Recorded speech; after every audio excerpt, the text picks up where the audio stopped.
Hi, I'm Marianne Faith, and I'm here to tell you a story. So, it's the beginning of a new year, which means new possibilities, potential, and opportunities, of course.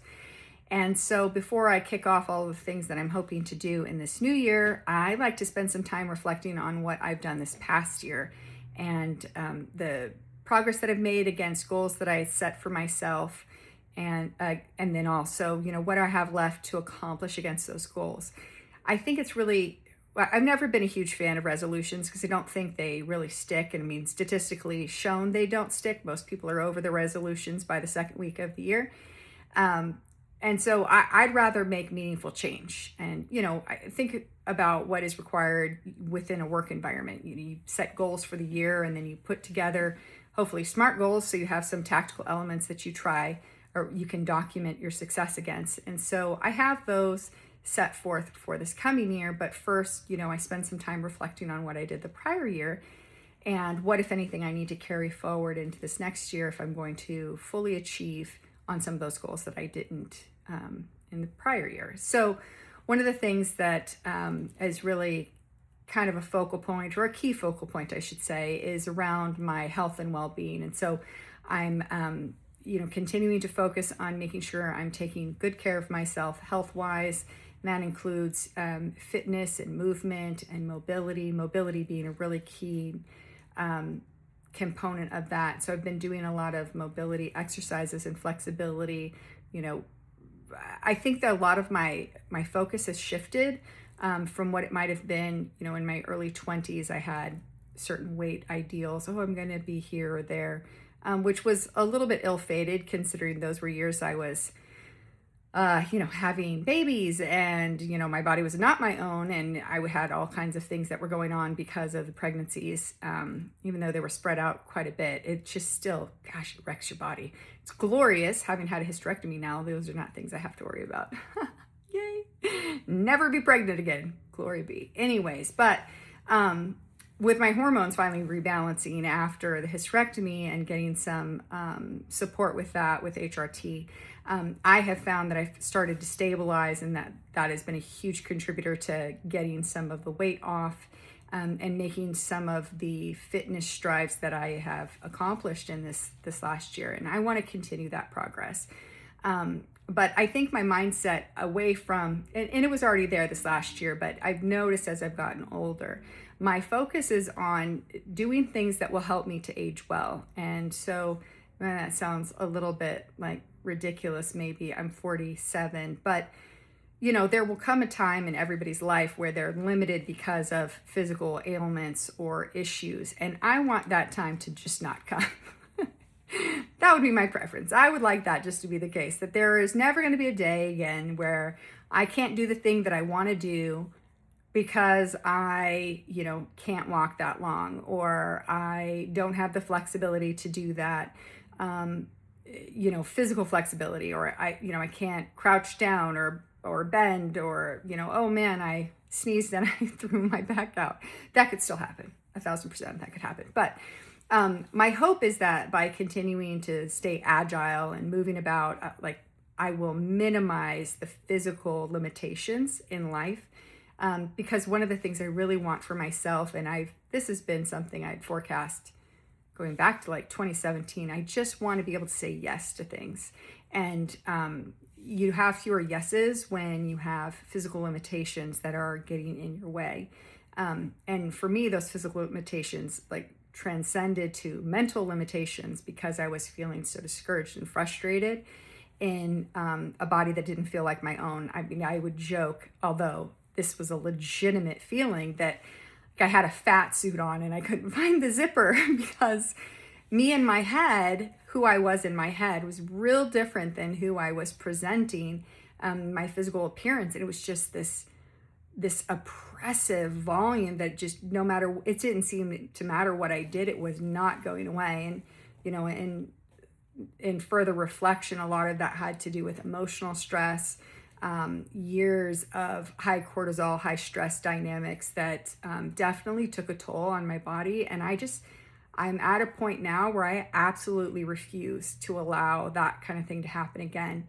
I'm not going to have that. That will not be my story anymore.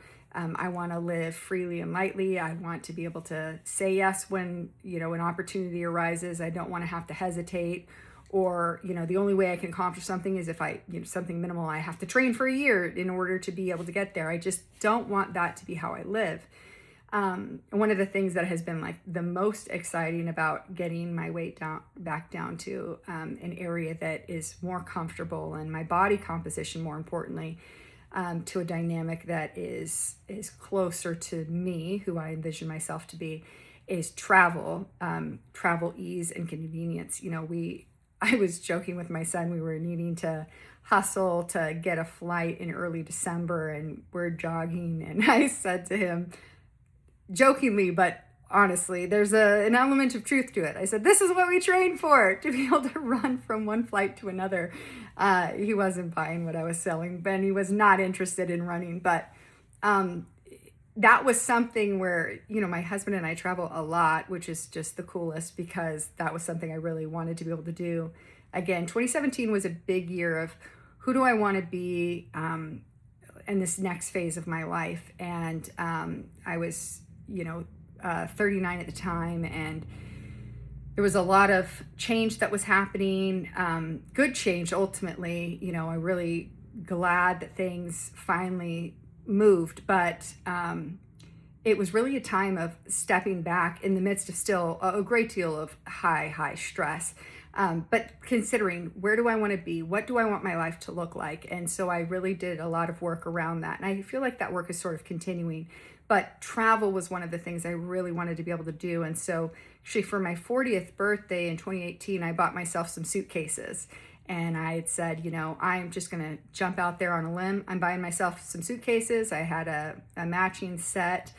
And it was because I was going to travel from this point forward. That was going to be something that my 40s included, was travel. And my gosh, let me tell you, I have nailed that goal. This last year, we traveled a lot. I mean, so much. We were in Reno and Lake Tahoe, Los Angeles, Sydney, Australia, Singapore, Phuket, Thailand, Krabi, Thailand, and then we went, to Texas a couple of times, Dallas and Houston, I think Houston was in there. Traveled to Washington a lot to see my daughter, my oldest daughter, and then my younger daughter, middle daughter, she moved up there as well, and so see them and the family. But all this travel and all of the adventures, we went, my husband and I went to Nashville in December, got to see a really amazing concert. It was such a sweet surprise trip from him, and so we got to do that, and then back to Reno and Lake Tahoe this year for skiing with the kids, and so that was a lot of fun. But I could not have authored the amount of travel that I do now. When I forecast that I would travel, I mean, I was like, well, maybe I could take a trip for myself once a year. That was my hope for. And because of my husband and his position, and we get to fly standby, so we have loads of adventures, standby travel. Oh, we also were in Myrtle Beach, South Carolina, because we wanted crab. So we went for a weekend to go and have crab. Definitely recommend Krabby George's. They are the best for their crab buffet, and they always have fresh snow crab out, and they're not stingy about it. It's constantly available, and if it's been out for a little bit, they'll replenish. And so definitely check out Krabby George's. The adventures. Oh, we were in Florida also. Went down to the Florida Keys. We did an epic trip of doing the Sea-Doo ride around the entire island, and that was super cool, because you're in the Gulf, and then you're also in the Atlantic, and it's a little bit chaotic. We were seeing, we saw sharks as we were riding along. My son was like, oh my God, that was actually a shark. Yeah, okay, fantastic. But that was a lot of fun. That trip was great. And just being able to have these adventures, like all the memories. I would way rather spend money on going out and having experiences and stuff. I mean, I have stuff and that's fine, whatever. But, the adventures and the memories, those are things that, nobody can take away. You can't lose in a fire or natural disaster or whatever else. And so I am excited for all of the logged memories that we've had this last year and in the last number of years. Again, been fortunate to travel quite a lot, and new travel adventures are forecast for this year, so excited about that again, to have those experiences. And traveling with my husband is seriously always so much fun because no matter how tired or weird how tired we are or weird the travel dynamic is, the takeaway is always some silly story or ridiculous misadventure. And every trip there's something. We were flying into Seattle at the beginning of December, and it was one of the roughest flights I've been on as far as turbulence is concerned. The last 1,000 feet, the plane is just doing this the entire time. I mean, he's got a wicked crosswind coming. And I'm thinking, surely he's going to pull up and just go around and he's not going to try and land in this.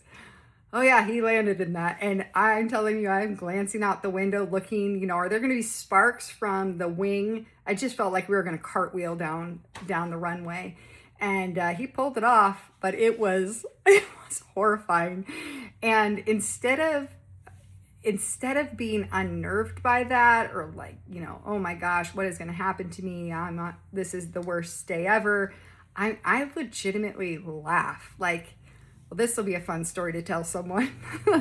And I know that sounds sort of peculiar, I suppose, but I think it's great. The things that don't go according to plan are often the things that, are most memorable.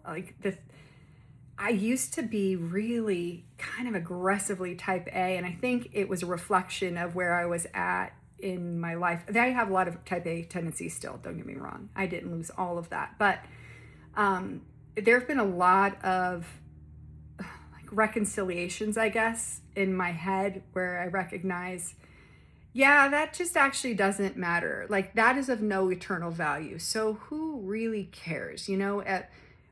Standby travel, for example, is not for the faint of heart. You cannot travel standby and not learn quickly that you just have to go with the flow. I get on the plane, I won't get on the plane. That's cool. There will be another one. If I don't get on that plane, I wasn't meant to be on that plane. That's fine. I'll wait for another, or maybe we'll go a different direction. And there have been times where we've, headed back home and tried again the next day.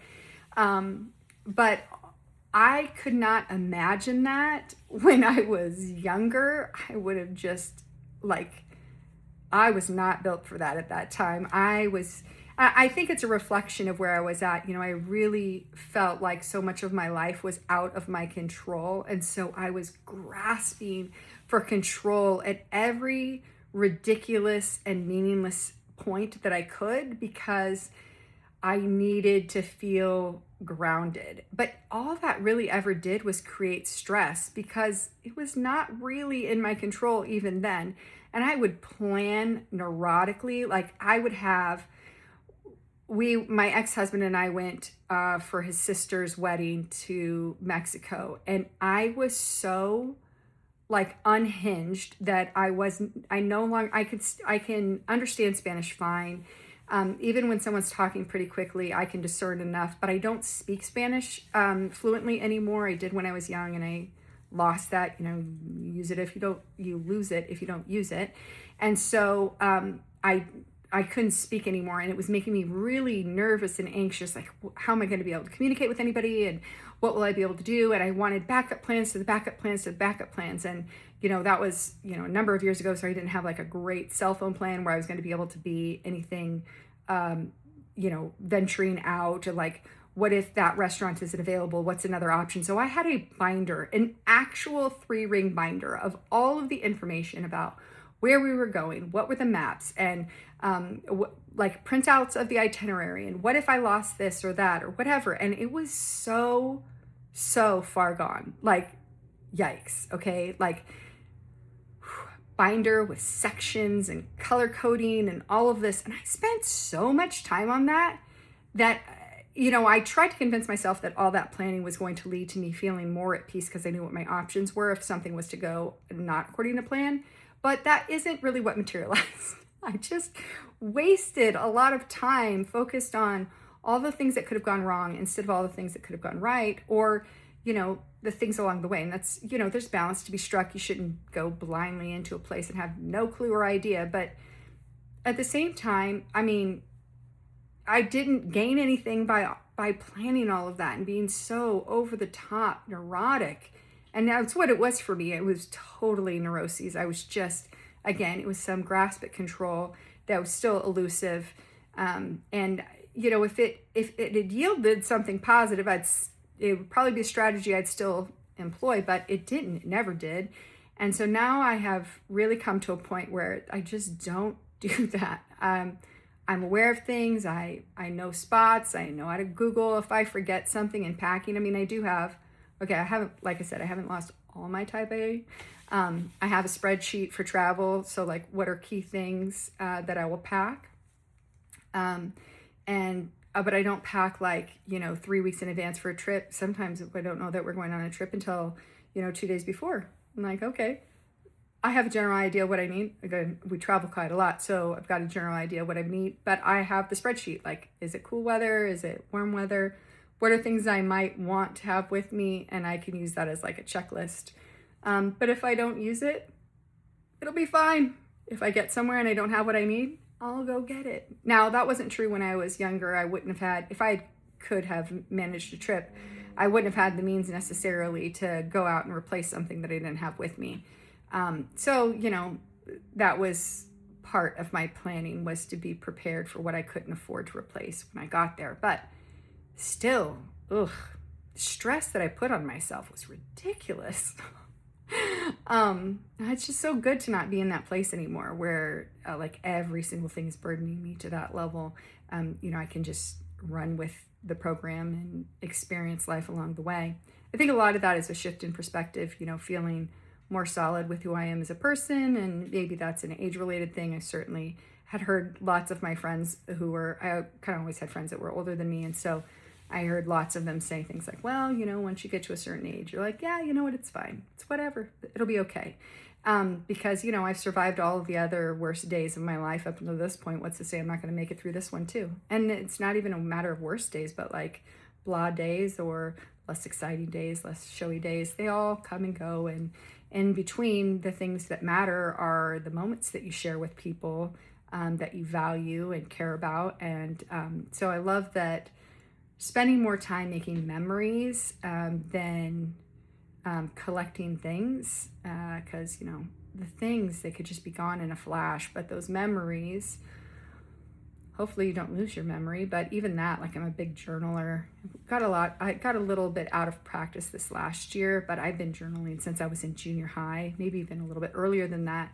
And I always found so much comfort in that, and like getting to read through my journals, for like I have boxes and boxes of journals, but getting